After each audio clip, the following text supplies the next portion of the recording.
आसान भी है।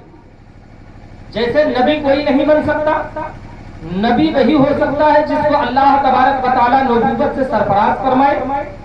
सहाबी जब नबी आएगा नहीं कोई तो सहाबी कोई बनेगा नहीं। जब कोई सहाबी नहीं होगा तो ताबईन नहीं होगा, जब ताबई नहीं होगा तो तबे ताबईन नहीं होंगे। इसी तरीके से जब सिलसिला पहुंचता है शुहदाए किराम पर तो शहीद बनना आसान भी है और मुश्किल भी है। आसान भी है और मुश्किल भी है। अब मैं बता दूं आपको कि आसान किस एतबार से है। आसान किस एतबार से है? आसान यूं है कि एक लम्हे में जमीन की पस्ती से बंदे मोमिन जब अल्लाह तबारक व तआला की खुशनुदी के लिए अपने रब की रज़ा के लिए जब बंदे मोमिन अपनी जान को कुर्बान करता है तो जमीन की पस्ती से एक लम्हे में आसमान की बुलंदी पर पहुंच जाता है। इस हिसाब से शहीद बनना बिल्कुल आसान। और मुश्किल किस अंदाज में है, मुश्किल किस तरह है यह भी बता दूं। शहीद होने के लिए अपना घर छोड़ना पड़ेगा, शहीद होने के लिए बाल बच्चों को छोड़ना पड़ेगा, शहीद होने के लिए अपनी दौलत को छोड़नी पड़ेगी, शहीद होने के लिए अपने दोस्तों को खैराबाद कहना होगा, शहीद होने के लिए ऐसो अक़बा से कि अमानुल्लाह कहना होगा, शहीद होने के लिए मैदान जिहाद में उतरना होगा, शहीद होने के लिए अल्लाह तबारक व तआला की राह में अपनी गर्दन कटानी होगी, तब जाकर शहीद बनोगे। इस हिसाब से शहीद बनना बहुत मुश्किल था। एक वाक़े की रोशनी में आपको बता दूं कि शहीद बनना कितना आसान और मुश्किल है। बता दूं, मचल के बोले सुभान अल्लाह। मेरी बैटरी चार्ज कर दे भाई, थोड़ा बोल दे सुभान अल्लाह। बात समझ में आ रही है? सुने, शहर शाहजहांपुर का मामला है। ये कोई कहानी नहीं बता रहा हूं, ये सच्चाई बता रहा हूं। अंग्रेजों के दौरे हुकूमत की बात है। जिस वक्त मुल्क भारत में अंग्रेजों की हुकूमत थी, शहर शाहजहांपुर की बात है। शाहजहांपुर की जो जामा मस्जिद थी, उस जामा मस्जिद को शहीद करने के लिए अंग्रेजों ने प्लानिंग किया। प्लानिंग ये हुई कि जुमे के दिन सारे मुसलमान मस्जिद में इकट्ठा होकर नमाज़े जुमा अदा करते हैं, अपने रब की बारगाह में अपनी पेशानी को झुकाते हैं, अपनी जमीन न्याज को झुकाते हैं। मीटिंग में यह तय पाया गया कि जुमा के दिन जब सारे मुसलमान जामा मस्जिद में इकट्ठा होंगे, उस वक्त अंग्रेजों की तरफ से एक गोला दागा जाएगा। कितना? सिर्फ एक गोला दागा जाएगा। उसी एक गोले से पूरी मस्जिद और मस्जिद में नमाजी जितने होंगे सब के सब खत्म हो जाएंगे। ये फैसला अंग्रेजों के दौरे हुकूमत में अंग्रेजों ने किया था।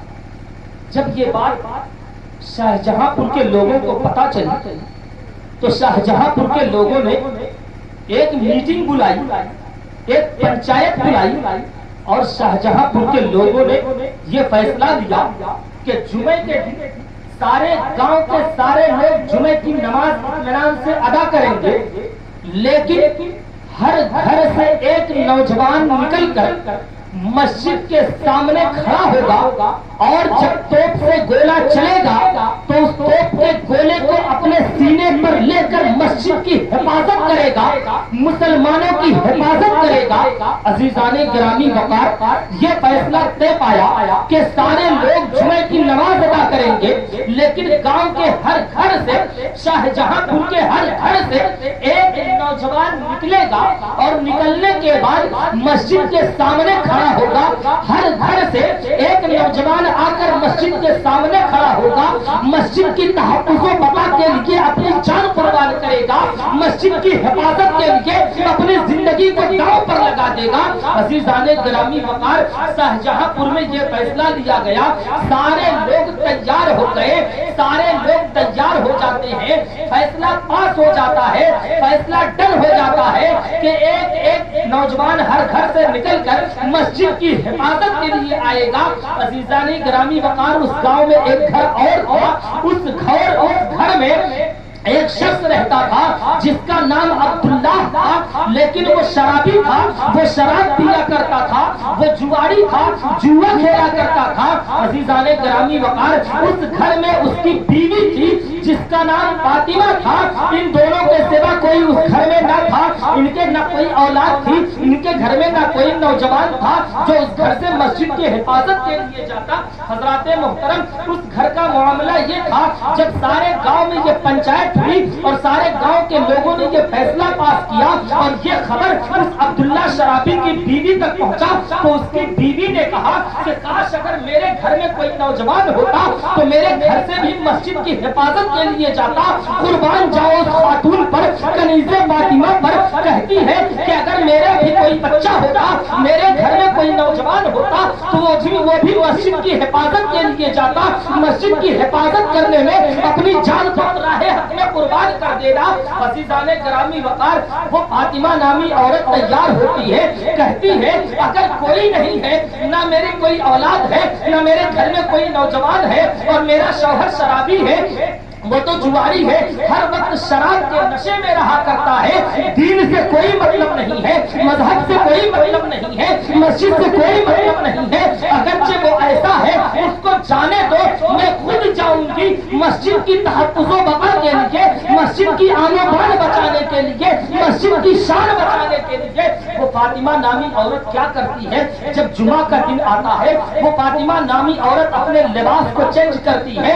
मेरी माए और बहनें गौर करें इस जुमले पर, वो फातिमा नामी औरत, वो कनीज़े फातिमा अपने लिबास को बदलती है, यानी मर्दाना लिबास में आ जाती है। मेरी माँ सुनो, आज अपने बच्चियों को जींस और टॉप में घुमाने वाली मेरी माएँ सुने, आज अपने बच्चियों को मर्दाना लिबास पहनाने वाले मेरे भाई सुने, वो फातिमा नामी औरत, वो कनीज़े फातिमा अपने आप को सिर्फ इसलिए बदला था, अपने लिबास को सिर्फ इसलिए बदला था और मर्दाना लिबास में हुई थी ताकि मस्जिद की हिफाजत कर सके।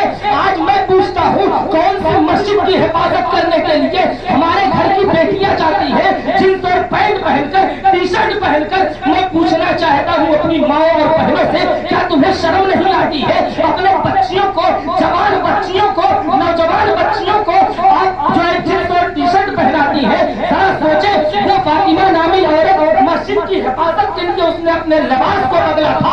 कुर्बान जाओ उस खातून पर। और आज हमारा मामला ये है, फैशन में शोपरस्ती में हम लिबास, हमारी बेटियां लिबास बदल रही है। लानत है ऐसी जिंदगी पर, मैं कहता हूँ पूरी लानत है ऐसी जिंदगी पर। अज़ीज़ाने गिरामी वकार, वो कनीज़े फातिमा क्या करती है, जब जुमा का दिन आता है अपने लिबास को बदलती है, मर्दाना लिबास में आती है और मर्दाना लिबास पहनने के बाद जैसे दरवाजे पर पहुंची, उसका शौहर अब्दुल्ला शराबी आया, शराब के नशे में था। जब बीवी को देखा कि मर्दाना लिबास में है, कहा है मेरी शरीके हयात, आखिर मामला क्या है, तुम मर्दाना लिबास में क्यों हो, मर्दों के लिबास में क्यों हो? कनीज़े फातिमा कहती है सुनो, तुम तो शराब के नशे में रहते हो, तुम तो हर वक्त जुआ खेलते रहते हो, तुम्हें दीन और मजहब से कोई मतलब नहीं है। मामला ये है कि आज जुमा का दिन है, आज हमारी जामा मस्जिद को अंग्रेज शहीद करने वाले हैं और गांव की तरफ से ये फैसला हुआ है, हर घर से एक नौजवान निकलेगा मस्जिद की हिफाजत के लिए। ऐ मेरे शौहर सुनो, तुम तो शराब के नशे में रहते हो, तुम्हें इससे कोई मतलब नहीं है, तुम तो जाओगे नहीं, इसीलिए मैं मर्दाना लिबास पहनकर अपने गाँव के मस्जिद की हिफाजत के लिए जा रही हूँ, अपने रब के घर की हिफाजत के लिए जा रही हूँ। लेकिन सुनो, मेरे जाने से पहले मैं एक बात और कहती हूँ, तुम मुझे तलाक दे दो। क्या कहा? तुम मुझे तलाक दे दो। अब्दुल्ला शराबी ने जब सुना कि मेरी बीवी मुझसे तलाक मांग रही है, तो उसका सारा नशा उतर गया। कहा, ऐ मेरे शरीके हयात, आखिर तुम मुझसे तलाक क्यों मांग रही हो? माना कि तुम जा रही हो मस्जिद की हिफाजत के लिए, इस्लाम की तहफ़्फ़ुज़ व बक़ा के लिए, तो फिर मुझसे तलाक क्यों लेना चाहती? कुर्बान जाओ उस कनीज़े फातिमा पर। उसने कहा सुनो, अगर मैं मस्जिद की हिफाजत करने में शहीद हो गई और कल मैदान महशर में मेरे आका मुस्तफा जाने रहमत की लश्कर जिगर हजरत फातिमा ज़हरा सलामुल्लाहि अलैहा के हाथों से अगर मैदान महशर में मुझे नवाजा जाएगा, तो मैं ये नहीं चाहती कि मुझे वहां सारे लोगों के सामने अब्दुल्ला शराबी की बीवी के नाम से बुलाया जाए, बल्कि मैं ये चाहती हूँ कि मैदान महशर में जब मुझे नवाजा जाए तो कनीज़े फातिमा के मैदान महशर में जब मुझे नवाजा जाए तो कनीज़े फातिमा कहकर नवाजा जाए। कुर्बान जाओ उस कनीज़े फातिमा पर। आज हमारी माएं और बहनें हैं, मस्जिद की हिफाजत तो दूर, कुरान की एक आयत तिलावत नहीं करती है। मैं पूरे दावे से कहता हूँ, आज हमारी घर की औरतें हैं, अगर गाली देना शुरू कर दे तो एक सांस में 175 गालियां देंगी और ऐसी गालियां देंगी जिनका तर्जुमा लुगत में भी नहीं मिलने वाला, दुनिया के किसी भी डिक्शनरी में नहीं मिलेगा। लेकिन अगर कुरान पढ़ने के लिए कह दिया जाए तो नानी का नंजाल याद आ जाता है और उसके बाद कहते हैं कि हमारे बच्चे बिगड़ गए। सुने कनीज़े फातिमा ने कहा है मेरे शौहर अब्दुल्ला सुनो, जब कल मुझे मैदान महशर में नवाजा जाए तो ये कहकर न बुलाया जाए कि अब्दुल्ला शराबी की बीवी को नवाजा जा रहा है, बल्कि ये कहा जाए कि कनीज़े फातिमा को नवाजा जा रहा है, हजरत फातिमा की कनीज़ को नवाजा जा रहा है। जब इतना सुना तो अब्दुल्ला शराबी का होश ठिकाने आ गया। कहा है मेरी शरीके हयात, तुम औरत हो। क्या हो? औरत हो और औरत के लिबास में अच्छी लगती है। कहा है मेरी शरीके हयात सुनो, तुम औरत हो, औरत के लिबास में अच्छी लगती हो। औरत का माना है पर्दा, और तुम पर्दे में अच्छी लगती हो। तुम अपने लिबास को बदलो और तुम पर्दे में जाओ, अपने गुनाहों से तौबा करता है। वो अब्दुल्ला शराबी शराब से तौबा करता है, जुए से तौबा करता है, अपने सारे गुनाहों से तौबा करता है और तौबा करने के बाद जामा मस्जिद के दरवाजे पर पहुंचता है। जैसे ही पहुंचा अंग्रेजों की तरफ से तोप का गोला छूटा, वो अब्दुल्ला अपने सीने पर तोप का गोला लिया और कहे कुर्बान हो गया। अंग्रेजों की तरफ से जो तोप का गोला छूटा तो अब्दुल्ला ने अपने सीने पर लिया, मस्जिद की हिफाजत की, गांव के सारे नौजवानों की भी हिफाजत की और राहे हक में कुर्बान हो गया। लोग बड़ी मोहब्बत से उसके जनाजे को लेकर निकले, उसको मदफून किया।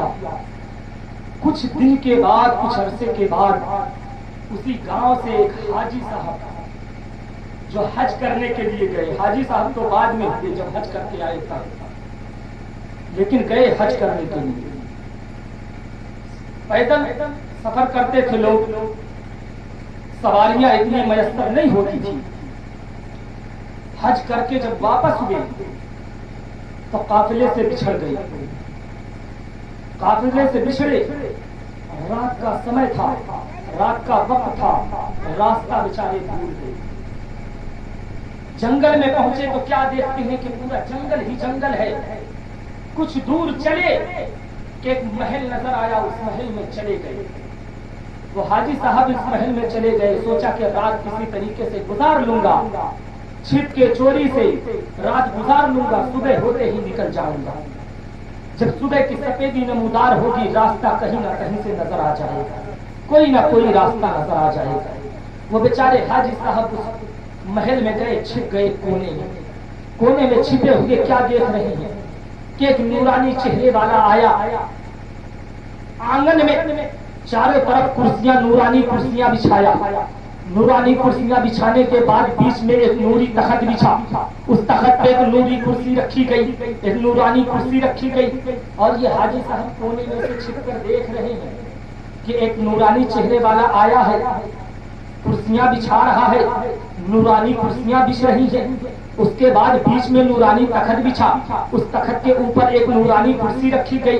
अब उस नूरानी कुर्सी पर किनारे किनारे सारे लोग आकर बैठे। जितने लोग आकर बैठे थे सबके चेहरे नूरानी थे, सारे लोगों के चेहरे नूरानी थे, सबके लिबास नूरानी थे, सबके चेहरे नूरानी थे, सबके लिबास नूरानी थे। और वो नूरानी लोग जब आकर बैठे, उनके बीच में एक ऐसा नूरानी शख्स आया जो तखत जो बिछा हुआ था नूरानी तखत था, उस नूरानी तखत पर जो नूरानी कुर्सी लगी हुई थी, उस नूरानी कुर्सी पर एक शख्स आया, एक नूरानी चेहरे वाला आया जिसका चेहरा चमक रहा था, चांद से भी ज्यादा रोशन था, 14वीं चांद की तरह चमक रहा था। एक नूरानी शख्स आया और उस कुर्सी पर बैठ गया। जैसे बैठा और उसके बाद एक नूरानी चेहरे वाले से कहा कि सुनो सुनो, जाओ फला कोने में हाजी साहब बैठे हैं, उठा लाओ।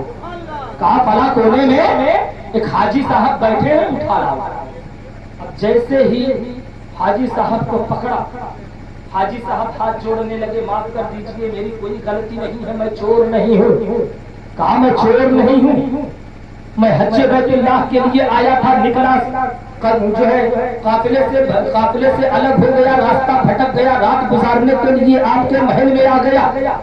मैं कोई चोर नहीं हूँ, कोई डाकू नहीं हूँ, मैं चोरी करने की निस्बत से नहीं आया हूँ, मैं रास्ता भटका हूँ इसलिए रात गुजारने आया। वो हाजी साहब बेचारे कांपने लगे, उल्टी गिनती शुरू हो गई।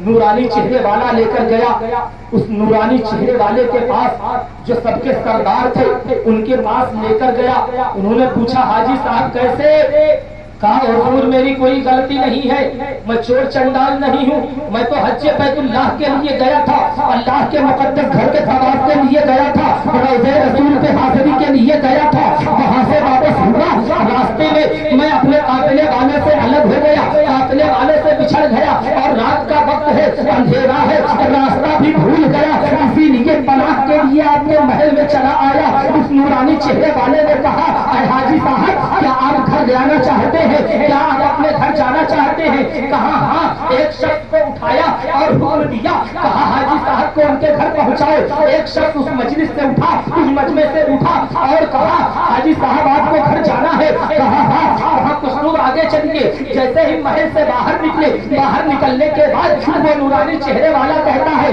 हाजी साहब अपनी आंखें बंद करे। जैसे ही हाजी साहब ने आंखें बंद की, थोड़ी देर के बाद उस नूरानी चेहरे वाले ने कहा है हाजी साहब अपनी आंखें खोलो। आंखें खोली तो देखा कि मेरा घर सामने है, मेरे बीवी बच्चे सामने हैं, मेरे बेटे सामने हैं, मेरी बहुएं सामने हैं, मेरे नाती पोते सामने हैं। हाजी साहब ने देखा, बड़े अचंभे में पड़े, कहा मामला क्या है? मैं तो वहाँ था, इतनी जल्दी यहाँ कैसे? वो शख्स वो नूरानी चेहरे वाला जब पहुँचाकर वापस आने लगा तो हाजी साहब ने दामन थाम लिया, कहा सुनो सुनो, आखिर तुम कौन हो? आखिर तुम कौन हो और मुझे इतनी जल्दी मेरे घर तक लेकर कैसे आए? कहा उस नूरानी चेहरे वाले ने कहा अरे हाजी साहब मुझे पहचाना नहीं?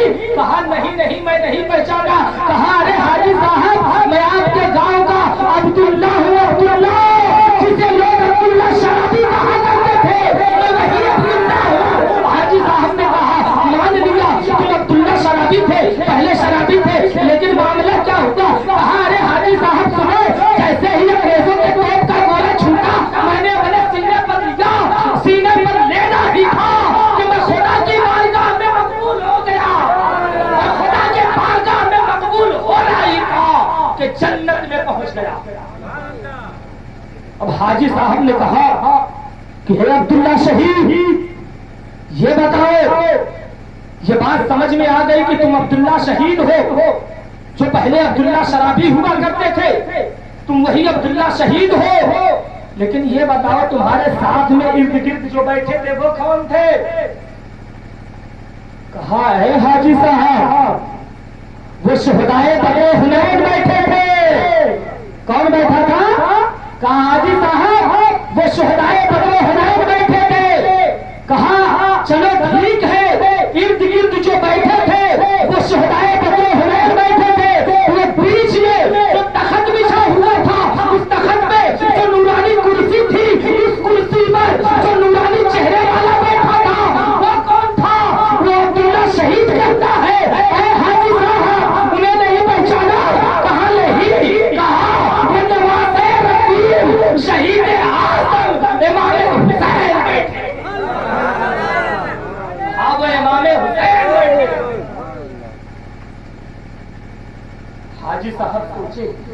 कि बड़ा अच्छा मौका मिला, हाथ से छूट गया।